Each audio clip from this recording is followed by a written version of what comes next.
పైన సీఎం రేవంత్ రెడ్డి అనేక మాటలు మాట్లాడడం జరిగింది. ప్రధానంగా ఏంటంటే తెలంగాణ రాష్ట్రంలో కాంగ్రెస్ అనేది అల్లాటప్పగా వచ్చింది. కాంగ్రెస్ ముఖ్యమంత్రి అనేది ఏదో అదృష్టం కొత్త అయింది. ఇలాంటి ముఖ్యమంత్రి కావడం తెలంగాణ రాష్ట్రానికి దురదృష్టకరం అంటూ ఒకవైపు హరీష్ రావు, మరోవైపు కేటీఆర్ ఇష్టానుసారంగా మాట్లాడడం జరిగింది. గుడ్డిలో మెల్లగా లేదంటే ఆ పార్టీ అదృష్టం కొద్దీ ఆ పార్టీకి ఓట్లేయడం జరిగింది.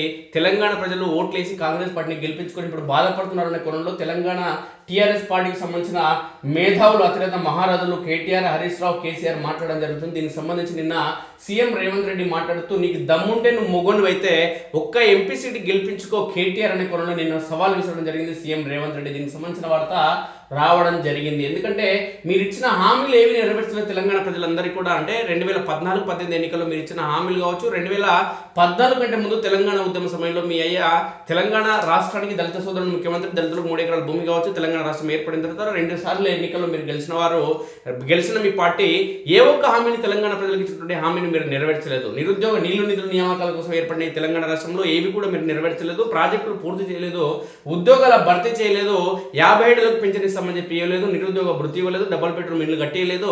ఈ క్రమంలో మిమ్మల్ని ఓడగొట్టిన మీకు ఇంకా సిగ్గు లజ్జ అనేది లేదు అనే కోణంలో సీఎం రేవంత్ రెడ్డి వ్యాఖ్యలు చేయడం జరిగింది. దీనికి సంబంధించి మరి కేటీఆర్ తీసుకుపోయి తలకాయ ఎడబెట్టడో తెలియదు. అదేవిధంగా ఒకటిన చెలో మేడిగడ్డ అంటే కాళేశ్వరం ప్రాజెక్టులని సందర్శిస్తామంటున్నాడు కేటీఆర్. అక్కడి నుంచి కాంగ్రెస్ కుట్రలు బయటపెడతాం, ఇష్టమైతే ఆ పార్టీ నాయకులు రావచ్చు అంటున్నాడు. కాంగ్రెస్ పార్టీ నాయకులు ఇప్పటికే ఎవరైతే కాంగ్రెస్ నాయకులు గత 10 రోజుల కింద వెళ్ళడం జరిగింది మేడిగడ్డకి వెళ్ళిన సమయంలో టీఆర్ఎస్ పార్టీ నాయకులు కూడా రావచ్చు అని కొన్ని కాంగ్రెస్ నాయకులు పేర్కొనడం జరిగింది. అదే మాట అంటే పాడిందే పాట పాసుపల్ల దాసరి అనే కొనలో కాంగ్రెస్ నాయకులు ఏదైతే మాట్లాడడం జరిగిందో కేటీఆర్ కూడా అదే మాట మాట్లాడుతున్నారు. మీ ఇష్టం ఉంటే మీరు కూడా రావచ్చు అంటున్నాడు కేటీఆర్. అదేవిధంగా మరి సీఎం కేసీఆర్ నల్గొండలో నిర్వహించిన సభలో కాంగ్రెస్ పార్టీకి సంబంధించి సీఎం రేవంత్ రెడ్డి అదేవిధంగా మంత్రులందరూ కలిసి మేడిగడ్డ ప్రాజెక్టు సందర్శన కోసం వెళ్తే కేసీఆర్ మాజీ ముఖ్యమంత్రి టీఆర్ఎస్ పార్టీ అధినేత నల్గొండ జిల్లాలో అదే రోజు సభ ఏర్పాటు చేసి ఏం మాట్లాడిందంటే మేడిగడ్డ వద్దకు ఏం పీకనీక పోతున్నాడు ఈ ముఖ్యమంత్రి అనే కోణంలో మాట్లాడడం జరిగింది. మరి కేటీఆర్ అదేవిధంగా టీఆర్ఎస్ పార్టీకి సంబంధించిన నాయకులు ఏం పీకనీక పోతున్నారో ముందు చెప్పాల్సిన అవసరం ఉందనే కోణంలో కాంగ్రెస్ పార్టీకి సంబంధించిన నాయకులతో పాటు తెలంగాణ సమాజం అంతా కూడా ప్రశ్నించడం జరుగుతుంది. తెలంగాణ రాష్ట్ర ముఖ్యమంత్రి రేవంత్ రెడ్డిని పట్టుకొని ఏం పీకనీక పోతున్నావు మేడిగడ్డకని చెప్పడం జరిగింది మాజీ సీఎం కేసీఆర్ ప్రస్తుత సీఎం రేవంత్ రెడ్డిని ఉద్దేశించి. మరి టీఆర్ఎస్ పార్టీలో ఏం పీకనీక పోతున్నారు అనే కోణంలో సమాధానం చెప్పాల్సిన బాధ్యత ఉంది. ఎందుకంటే ఈ పీకడాలు, నూకడాలు, నాకడాలు అనే పదాలు వాడేది తెలంగాణ రాష్ట్రంలో కేవలం కేసీఆర్ వాళ్ళ కుటుంబ సభ్యులు టీఆర్ఎస్ పార్టీ నాయకులే. కాబట్టి ఈ ఆస్ట్రేషన్ ఈ అసహ్యకరమైన భాష వాడాలంటే మళ్ళీ వాళ్ళకి అర్థం కావాలంటే మనం అదే భాష వాడాల్సి ఉంటుంది. ఎందుకంటే ఏం పీకడానికి వెళ్తున్నాడు రేవంత్ రెడ్డి అనే కొనలో ఆయన మాట్లాడింది కాబట్టి ఏం మాట్లాడి కేసీఆర్ అని చెప్పడానికి మనం అదే భాష వాడాల్సి ఉంటుంది. దానికి ప్రత్యామ్నాయం ఏమీ లేదు మిత్రులారా. కాబట్టి కేటీఆర్, కేసీఆర్ కానీ హరీష్ రావు కానీ మాట్లాడే ముందు హద్దు మీరి మాట్లాడొద్దు. మనం బురదలో రాయేస్తే మన మీద వచ్చి పడుతుంది. కాబట్టి ఇప్పటికైనా వీళ్ళు బుద్ధి తెచ్చుకోవాలి. ఎందుకంటే తెలంగాణ ప్రజలకు ఇచ్చినటువంటి హామీలు నెరవేర్చిన క్రమంలోనే వీళ్ళని ఓడగొట్టు అయినా సిగ్గు రాకుండా ఇజ్జత్ లేకుండా ఇంకా మాట్లాడడం జరుగుతుంది. టీఆర్ఎస్ పార్టీకి సంబంధించిన మొదటి నుంచి పార్టీలో కొనసాగిన నాయకులు కావచ్చు, ఉద్యమకారులు కావచ్చు, వాళ్ళకి కనీస గౌరవం ఇవ్వలేదు, కనీస ప్రాధాన్యం ఇవ్వలేదు, పార్టీ పదవులు ఇవ్వలేదు. అదే ఈ దొంగలు రాజకీయంగా ప్రవేశం కల్పించలేదు. ఈ దొంగలు ఇప్పుడు సిగ్గు లేకుండా ఎవరైతే నిజమైన నికర్సైన టీఆర్ఎస్ పార్టీ కార్యకర్తలు కానీ ఉద్యమకారులు కానీ ఈ పార్టీని వీడి 2023 ఎన్నికల్లో కాంగ్రెస్ పార్టీలో చేరడం జరిగిందో, ఆ పార్టీ కోసం పనిచేయడం జరిగిందో, కాంగ్రెస్ పార్టీ విజయం సాధించడం జరిగింది, వీళ్ళు ఓడిపోవడం జరిగింది. ఇతర పార్టీలకు సంబంధించిన నాయకులు, వలసొచ్చిన నాయకులు నమ్ముకొని టీఆర్ఎస్ పార్టీ నాయకులు తుక్కుగా ఓడిపోవడం జరిగింది. ఇంకా సిగ్గు అనేది రాలేదు, వీళ్ళకి ఇజ్జత్ అనేది లేదు. కాబట్టి పదవులు ఊసిపోయినాయి, అధికారం పోయింది, ఏం మాట్లాడుతున్నారో వీళ్ళకి తెలియడం లేదు. కాబట్టి ఇష్టానుసారంగా మాట్లాడడం జరుగుతుంది. ఇప్పటికైనా నోరు అదుపులో పెట్టుకుంటే బాగుంటుంది. లేకుంటే ఎంపీ ఎన్నికల్లో మాత్రం మీకు అసలు ఛాన్స్ లేదు. నాగర్ కర్నూలు పార్లమెంటు పరిధిలో కానీ, పాలమూరు పార్లమెంటు పరిధిలో కానీ కాంగ్రెస్ బీజేపీలకు అవకాశం ఉంది. నాగర్ కర్నూలు పార్లమెంటులో కాంగ్రెస్కు, లేదంటే ఇప్పుడు టీఆర్ఎస్ పార్టీ నుంచి బీజేపీలోకి ప్రస్తుత సిట్టింగ్ ఎమ్మెల్యే పోతుగంటి రాములు వస్తున్నాడు కాబట్టి వస్తే ఆయనకు అవకాశం ఉంటుంది. లేదంటే మహబూబ్ నగర్లో మాత్రం ఖచ్చితంగా 100% బీజేపీ ఎంపీ అభ్యర్థి గెలవడం ఖాయం, దాంట్లో డౌట్ లేదు. ఇక ఈ అంశానికి సంబంధించి బీజేపీలోకి బీఆర్ఎస్ ఎంపీలు అనే కోణంలో ఒక వార్త రావడం జరిగింది. దీనికి ప్రధానంగా ఈ గెలుపోటములు అనేది ఒక పార్టీ నుంచి పోటీ చేస్తున్నటువంటి అభ్యర్థి యొక్క వ్యక్తిగత అంశాలు కావచ్చు, లేదంటే ఆ పార్టీ ఆ వ్యక్తి రాజకీయంలో గతంలో చేసినటువంటి అభివృద్ధి పనులు కావచ్చు, లేదంటే ప్రజలతో కొనసాగుతున్న సఖ్యత సంబంధాలు కావచ్చు, అన్ని పార్టీల నాయకులు అంటే పార్టీలో ఆయన వేరే పార్టీలో ఉన్నప్పటికీ ఇతర పార్టీలకు సంబంధించిన నాయకులతో కొనసాగించే సఖ్యత సంబంధాలు గౌరవం అనేది ఇచ్చిపుచ్చుకోవడం అనేది ఏ విధంగా కొనసాగుతుందనే అనేక అంశాలపైన ఆధారపడి ఒక నాయకుని గెలుపు అనేది ఉంటుంది.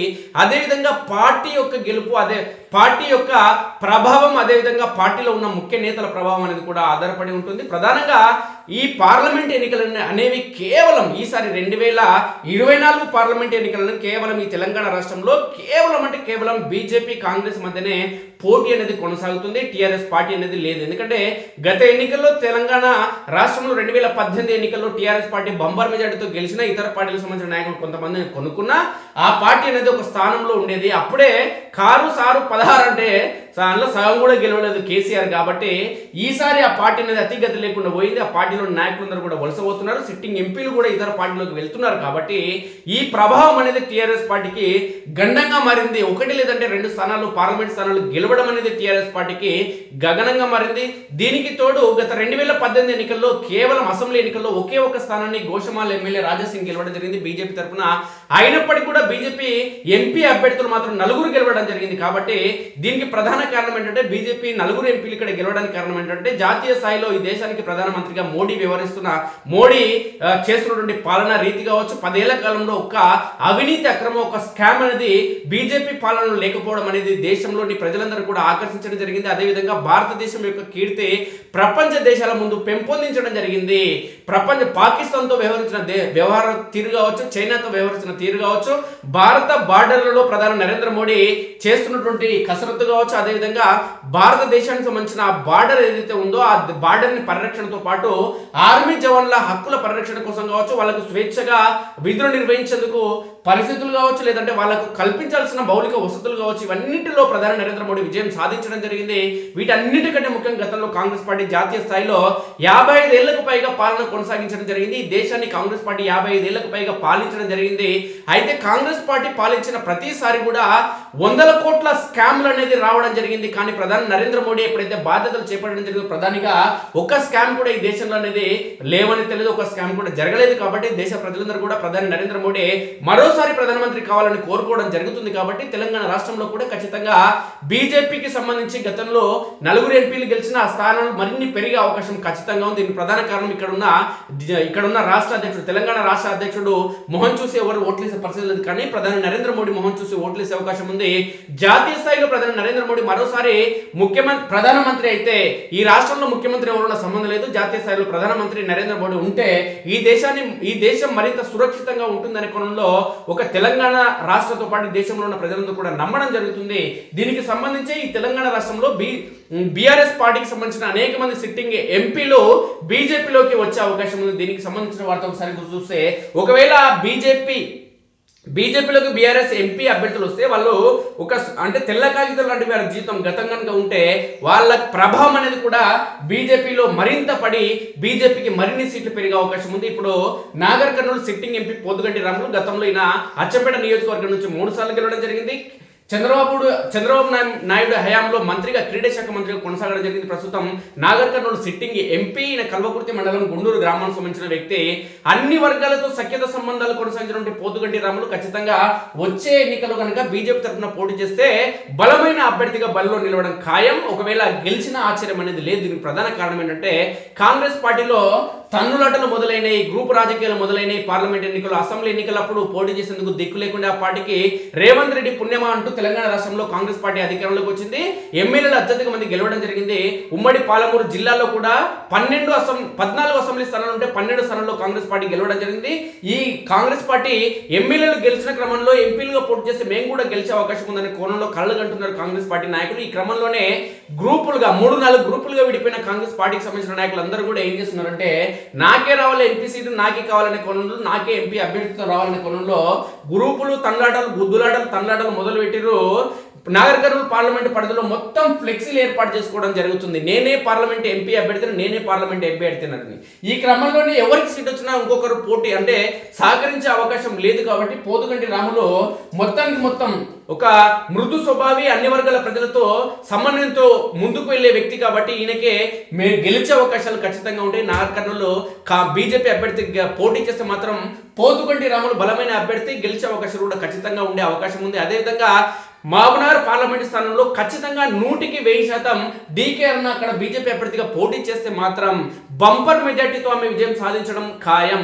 గత పార్లమెంట్ ఎన్నికల్లో కూడా ఆమె పోటీ చేయడం జరిగింది.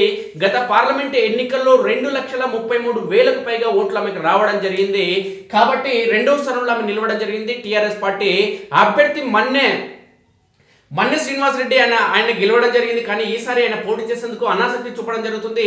టీఆర్ఎస్ పార్టీకి సంబంధించి 14 అసెంబ్లీ స్థానాలకు సంబంధించి ఉమ్మడి పాలమూరు జిల్లాలో 2 స్థానాలు గెలవడం జరిగింది. అది ప్రత్యేకంగా పార్లమెంట్ నాగర్ కర్నూలు పార్లమెంట్లో ఒక్క స్థానంలో కూడా అసెంబ్లీ స్థానంలో గెలవడలేదు టీఆర్ఎస్ పార్టీ. కాబట్టి అక్కడ పోటీ చేసే దిక్కు అనేది లేకుండా పోయింది. కాబట్టి డీకే అరుణ కనుక పోటీ చేస్తే రెడ్డి సామాజిక వర్గంతో పాటు నాగర్ కర్నూలు పార్లమెంటు పరిస్థితులు ఈ విధంగా ఉంటే మహబూబ్నగర్ పార్లమెంటు పరిస్థితుల్లో మాత్రం మూకుమడిగా బీజేపీ వైపు మొగ్గు చూపే అవకాశం ఉంది. దీనికి ప్రధాన కారణం ఏంటంటే యువత కావచ్చు, విద్యావంతులు, మేధావులు అందరూ కూడా జాతీయ స్థాయిలో అంటే దేశానికి ప్రధానమంత్రి కావాలనే కోణంలో ఆయన అనేక నిర్ణయాలు తీసుకోవడం జరిగింది. 370 ఆర్టికల్ కావచ్చు, అదేవిధంగా ట్రిపుల్ తలాక్ కావచ్చు, ఈ దేశానికి సంబంధించిన మైనారిటీల సంక్షేమంతో పాటు హిందువుల సమగ్ర అభివృద్ధి కోసం కూడా పాటుపడడం జరుగుతుంది. ఉత్తరప్రదేశ్లో రామాలయ నిర్మాణం కూడా ఏర్పాటు చేయడం జరిగింది. కాబట్టి ఈ దేశంలోని 500 ఏళ్లుగా ఎదురు చూస్తున్నటువంటి హిందువుల మనోభావాలను కూడా పరిరక్షించేందుకు ప్రధాని నరేంద్ర మోడీ తీవ్ర ప్రయత్నం చేయడం జరిగింది. అందులో సక్సెస్ కావడం జరిగింది. కాబట్టి వచ్చే ఎన్నికల్లో ఖచ్చితంగా ప్రధాని నరేంద్ర మోడీ ప్రభావం అనేది తెలంగాణ రాష్ట్రంతో పాటు దేశవ్యాప్తంగా ఉంటుంది. కాబట్టి ఉమ్మడి పాలమూరు జిల్లాలోని మహబూబ్నగర్ పార్లమెంట్ పరిధిలో ఖచ్చితంగా గన్షాట్గా డీకే అరుణ పోటీ చేస్తే మాత్రం గన్షాట్గా ఆమె గెలిచే అవకాశం ఉంది, బంపర్ మెజార్టీ. అదేవిధంగా నాగర్ కర్నూలులో పోతుగంటి రాములు పోటీ చేస్తే ఆయన కూడా గెలవడానికి ఎక్కువ అవకాశాలు ఉన్నాయి. కాబట్టి దీనికి సంబంధించిన వాటితో ఒకసారి చూస్తే బీజేపీలోకి బీఆర్ఎస్ ఎంపీలు ఇప్పటికే నాగర్ కర్నూలు ఎంపీ రాములు చేరికకు లైన్ క్లియర్, రేపు పార్టీలో చేరే అవకాశం. అదే దారిలో ఉమ్మడి మెదక్ జిల్లా నుంచి ఓ ఎంపీ మొదట్లో ఆసక్తి కనబరిచిన ఉమ్మడి ఖమ్మం జిల్లా ఎంపీ సిట్టింగ్ ఎంపీల చేరికను బట్టి ఎంపీ అభ్యర్థుల ఖరారుపై ఓ స్పష్టత. 29న 8 నుంచి 10 లోక్సభ సీట్లకు అభ్యర్థుల ప్రకటన. ఒకరిద్దరు సిట్టింగ్ ఎంపీలో బీజేపీలో చేరేందుకు లైన్ క్లియర్ అయింది. గురువారం ఢిల్లీలో బీజేపీ పార్లమెంటరీ సమావేశం జరిగే పక్షంలో ఆ రోజు కానీ మరుసటి రోజు కానీ ఈ చేరికలు ఉండొచ్చని బీజేపీ నేతలు చెబుతున్నారు. ఒక ఎంపీ మాత్రం గురువారం మంచి రోజు ఉందని ఆ రోజే పార్టీలో చేరుతారని చెప్పినట్టు తెలిసింది. ఇటీవల అచ్చంపేటలో జరిగిన బీఆర్ఎస్ ఆత్మీయ సమావేశానికి నాగర్ కర్నూలు ఎంపీ రాములు గైరాజరయ్యారు. ఆయనతో పాటు కుమారుడు పార్టీలో చేరేందుకు సిద్ధంగా ఉన్నారని బీజేపీ అధిష్టానం కూడా గ్రీన్ సిగ్నల్ ఇచ్చినట్లు ఆ పార్టీ వర్గాల విశ్వసనీయ సమాచారం. అయితే ఉమ్మడి మెదక్ జిల్లా నుంచి ఒక సిట్టింగ్ ఎంపీ, ఉమ్మడి ఖమ్మం నుంచి మరో సిట్టింగ్ ఎంపీ కూడా తమ పార్టీలో చేరే అవకాశాలు ఉన్నాయని బీజేపీ నేతలు చెప్తున్నారు. అయితే ఉమ్మడి ఖమ్మం జిల్లాకు చెందిన సదరు ఎంపీ గతంలో ఉత్సాహం చూపిన తర్వాత కొంత ఆచితూచే ధోరణితో ఉండడంతో చేరికపై పూర్తి స్పష్టత రాలేదు అని తెలుస్తుంది. అదేవిధంగా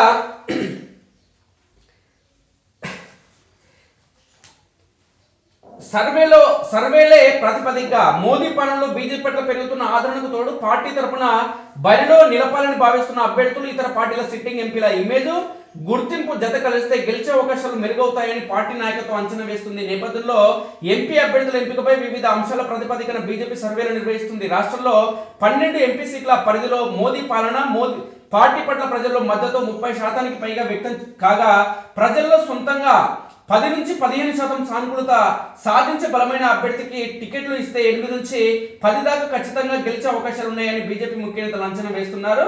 మిగతా 5 స్థానాల్లో పార్టీ పట్ల ప్రజల్లో 20% దాకా మద్దతు వ్యక్తం కాగా, ఆయా స్థానాలకు పోటీ పడుతున్న పార్టీ అభ్యర్థులు 5-6% సానుకూలత వ్యక్తం కావడంతో ఆ స్థానంలో అభ్యర్థుల ఖరారు పెండింగ్ లో పెట్టాలని నాయకత్వం నిర్ణయించినట్లు సమాచారం.